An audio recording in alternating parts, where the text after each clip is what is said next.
आखिर क्या वजह है कि साउथ इंडिया के ढेर सारे अस्पताल लगभग 50 साल से हिंदुस्तान और यूरोप में अपना नाम कमा रहे हैं, अभी तक उनकी छवि नहीं नीचे गिरी है और बिहार के किसी अस्पताल का कोई नाम नहीं रहा। कोई बात तो होगी। अगर आप पी मोहनदास को देखिए, MIOT hospital, 1000 bedded private hospital. Ganga hospital को देखिए, 400 बेडेड अस्पताल। आप सनराइज़ हॉस्पिटल चले जाइए। इस तरह के ढेरों अस्पताल हैं जो कि अपना नाम एकदम शिखर पर आज भी पहुंचाए हुए हैं। और बिहार में हमने बहुत सारे लोगों का नाम, बहुत सारे अस्पतालों का नाम सुनते सुनते आज 25 साल हो गए, लेकिन किसी एक आइकॉनिक नाम नहीं रहा कि चले जाओ वहाँ प्रॉब्लम सॉल्व हो जाएगा। कौन सी कमी थी जिसके चलते हम अपना नाम नहीं कमा सकते, वो इमेज नहीं बना सकते? तो कहने की बात यह है कि हमारी शॉर्ट टर्म, मिड टर्म और लॉन्ग टर्म स्ट्रेटजी नहीं है। हम बिहारियों की बहुत एफिशिएंट हैं, लेकिन हमारी शॉर्ट टर्म, लॉन्ग टर्म और मिड टर्म स्ट्रेटजी नहीं रहने के चलते क्या हुआ कि हम अपनी प्लानिंग उस हिसाब से नहीं कर पाते। दूसरी बात, मार्केट का असेसमेंट हमारा अच्छा नहीं है, जिसकी वजह से क्या हुआ कि एक मरीज़ आया जो कि पैसे से संपन्न नहीं है, अच्छे से नहीं है, हम उससे ज़्यादा पैसा ले लिया। उसके कंफर्ट जोन में डालने के बजाय उसको हम डिस्ट्रेस जोन में डाल दिया, उसको डरा करके हमने काम कर लिया। इस तरह से क्या हुआ कि हमने नाम नहीं कमाया, बदनामी ज़्यादा कमा ली। जो कोई भी बड़े बड़े अस्पताल, मल्टी स्टोरीड बिल्डिंग खड़े हो रहे हैं, याद रखिएगा, उसकी शॉर्ट टर्म, मिड टर्म और लॉन्ग टर्म स्ट्रेटजी अगर ढंग की ना हुई तो वो ज़्यादा दिन ना, वो होटल ही की तरह है जहाँ पर एक बार जाने के बाद इंसान दिल से तो नहीं वहाँ जाएगा, दोबारा नहीं जाएगा। क्यों? उसकी जेब से इतना पैसा खर्चा हो चुका होगा, इतनी तकलीफ़ वो बर्दाश्त कर चुका होगा, इतना इनकोऑर्डिनेशन वो बर्दाश्त कर चुका होगा कि उसको कोई भी सैटिस्फाई नहीं कर सकता बोली बोल करके, जो कि आपको साउथ इंडिया में आज भी दिक्कत नहीं है।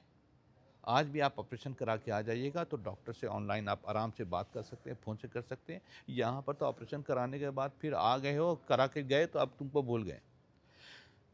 तो एक अस्पताल को बिहार में राइज़ करने के लिए ज़रूरत जिस चीज़ की है वो ये कि मैनेजमेंट प्रोफेशनल, मैं बार बार बोल रहा हूँ, हॉस्पिटल मैनेजमेंट नहीं बोल रहा, मैं होटल मैनेजमेंट प्रोफेशनल बोल रहा हूँ, या मैनेजमेंट जो बिजनेस मैनेजमेंट किए हुए हैं, उनकी उनका रहना ज़रूरी है, जिनकी सोच बहुत ऊपर लेवल की हो। यानी अगर हमारे पास 50 मरीज़ भी अगर आता है, मान लेते हैं, तो 50 मरीज़, उसका अटेंडेंट वो क्या लेके जा रहा है, क्या सुन के जा रहा है, किस तरह का इंप्रेशन लेके जा रहा है, लॉन्ग टर्म स्ट्रेटजी में हम उससे और क्या काम कर सकते हैं। मैं एक एग्जांपल दे रहा हूँ कि मियोट हॉस्पिटल शुरू हुआ था डॉक्टर मोहनदास के ज़रिए से, और आज 1000 बेडेड है। 130 मुल्क से, कंट्री से मरीज आता है। वही एक अस्पताल हिंदुस्तान का है जहां आपको दिखाई पड़ेगा कि साहब, फॉरेन से लोग आए तो आए, कैफेटेरिया भी फॉरेन ही का है। मतलब अगर अफ्रीका से आदमी आया हुआ है तो कैफेटेरिया सिर्फ अफ्रीकन लोगों के लिए। इतना बड़ा अस्पताल, आप समझ सकते हैं, इतना बड़ा मैनेजमेंट कर रहा है। तो बात यह है कि हम उस माइंडसेट के नहीं हैं। अगर हमारे पास, हम मैनेजमेंट प्रोफेशनल हैं और हम इस अस्पताल को, बिहार के किसी अस्पताल को उस लेवल पर उठाना चाहते हैं, तो आज़ादी देनी होगी। उसकी सोच को मैच्योरिटी लेवल पर लाने के लिए उन साउथ इंडियन हॉस्पिटल्स का दौरा कराना होगा या उससे रूबरू कराना होगा। और एक और चीज़ होगी कि patient management, hospi care, advertisement, money matters, और उसके बाद पेशेंट के सहूलत की सारी चीज़ों को जब तक हमारा आदमी यहाँ रह करके एज ए ट्रेनी नहीं देखेगा तो आप नहीं काम सकते। तो रहमान नर्सिंग होम यानी advance trauma and multi speciality centre जो है भागलपुर का, ये आपको दावत दे रहा है। अगर आप मैनेजमेंट प्रोफेशनल हैं और आप चाहते हैं कि हॉस्पिटल सेक्टर में आप एक्सेल करें, तो एज ए ट्रेनी आप हमारे पास आ जाइए। हम आपको मदद करेंगे, हम आपको खिलाएंगे पिलाएंगे भी, कुछ पैसा भी देंगे, नो डाउट।